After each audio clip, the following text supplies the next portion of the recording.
Welcome to another episode of the Culture Compute Podcast. I'm your host, Sai Gatupali, and today I'm coming to you from the Advanced Learning Technologies Lab at the University of Massachusetts Amherst. I am recording this show on Saturday, August 17th, and the campus is buzzing with summer research activity and preparing for the fall semester. In each episode, I review the latest research in learning sciences, including subject matter areas such as cognition, human behavior, STEM education, and cultural studies. And I share my thoughts with you, my listeners. Today, I'm excited to share insights from two fascinating papers I've recently read. These studies offer valuable perspectives on how we are adapting our educational approaches in this increasingly digital world. So, whether you are an educator, an educational technology enthusiast, or just someone curious about how we learn in the digital age, I think you'll find today's topics intriguing. Let's start with a study that is particularly relevant in the post pandemic world.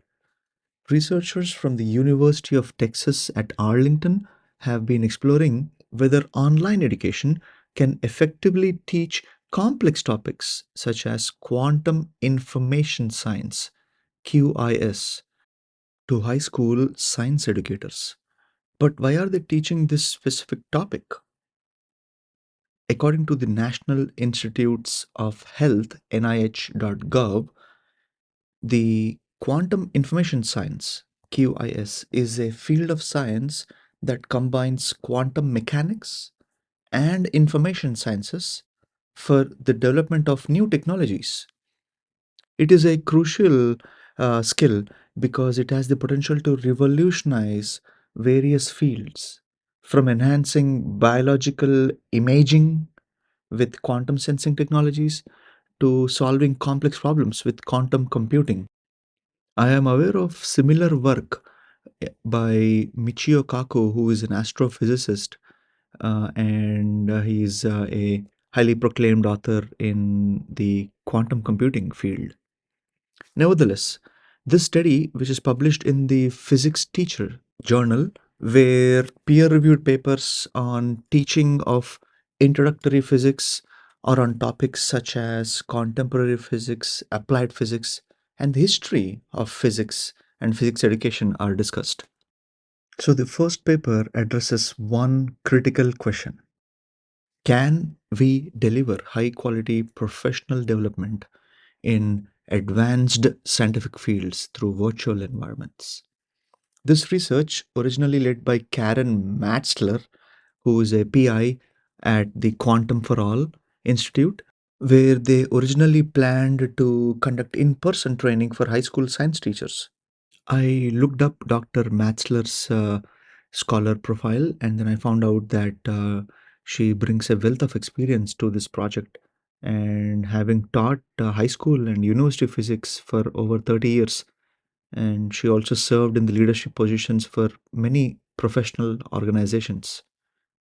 But as we all know, the pandemic has changed those plans. They wanted to do the PD in person, and the pandemic hit, and they were trying to figure out in what ways can we quickly switch to an online format. And they did. They had to quickly switch. And this was not easy. After all, teaching quantum physics is not simple, even in person. This is where things get interesting. They found out that with the right approach, online learning could be very effective, even for such complex topics such as quantum information science. They discovered several key strategies, including sending material to participants before the session begins, using interactive tools such as chats or breakout rooms on Zoom, and also giving educators a chance to practice teaching, keeping the main discussion short, and including icebreaker activities, and using short videos to explain this complicated concept of quantum information science. What I really find exciting about the study is what it means for the future of teacher training.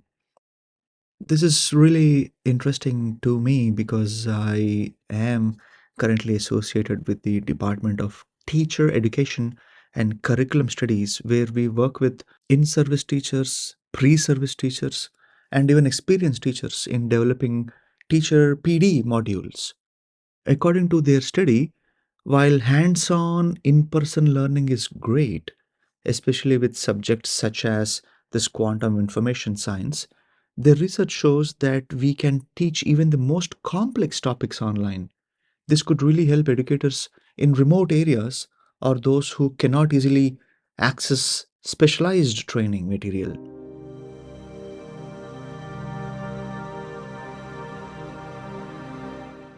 This subject of quantum physics is as complex to understand as the concept of computational thinking.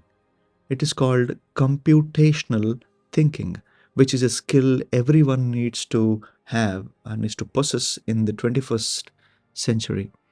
In my own work at UMass, we have developed technologies, education technologies to teach this skill, to teach computational thinking.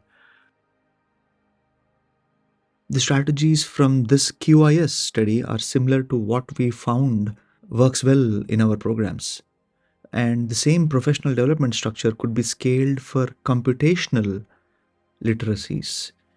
I will share one publication from my colleague, Dr. Hannah Smith, from the Worcester Polytechnic Institute, and her work on creating a similar teacher PD curriculum framework for computing education.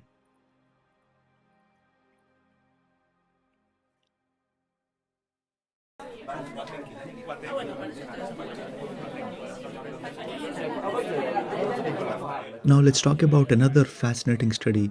This one examines how young people aged 11 to 16 and how they perceive computer science students, challenging long held stereotypes in the field. The research was conducted by a team of scholars from the University of Reading and the King's College London. Leading the study was Professor Billy Wong, who is an accomplished researcher in education and social justice.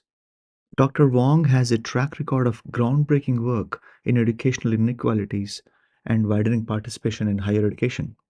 For decades, the prevailing image of a computer scientist has been that of a highly intelligent but socially awkward individual, but more comfortable with machines than with people. However, this study reveals that today's youth have a much more nuanced and inclusive view.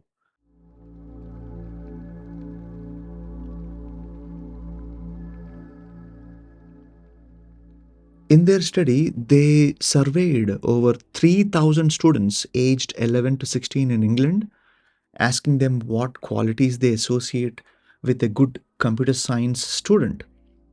Their findings were eye opening and encouraging. Instead of focusing solely on intelligence, students also valued a diverse set of attributes, including kindness, creativity, independence, and collaborative skills. Professor Wong emphasizes the significance of these findings. As he puts it, and I quote, "This is good news for widening participation in computer science education.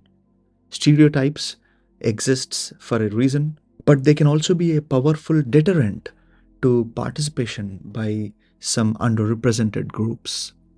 I think this research aligns closely with my own work in culturally responsive game design for computing education. It underscores the importance of challenging outdated perceptions and creating an inclusive learning environment or environments that welcome diverse talents and perspectives from different cultures. So, reflecting on both studies we have discussed today, I am struck by the evolving landscape of education in this digital age. We are not only finding innovative ways to teach complex subjects online, but also reimagining how and what it means to succeed in fields like computer science. These shifts are only paving the way for more inclusive and diverse educational experiences. I think the implications of these findings are far reaching, especially for educators. It highlights the need for diverse teaching methods that cater to a wide range of learners. Policymakers can also use this information to develop programs, educational programs or PD, to support and encourage participation from underrepresented groups. And for students, it sends a powerful message that there is no single mold for success in tech fields.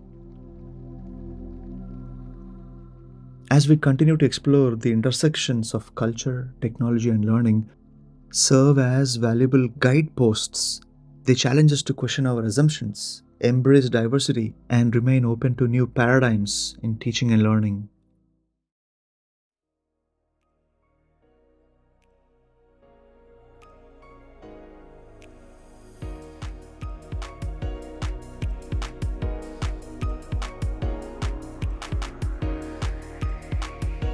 That brings us to the end of today's episode of the Culture Compute podcast.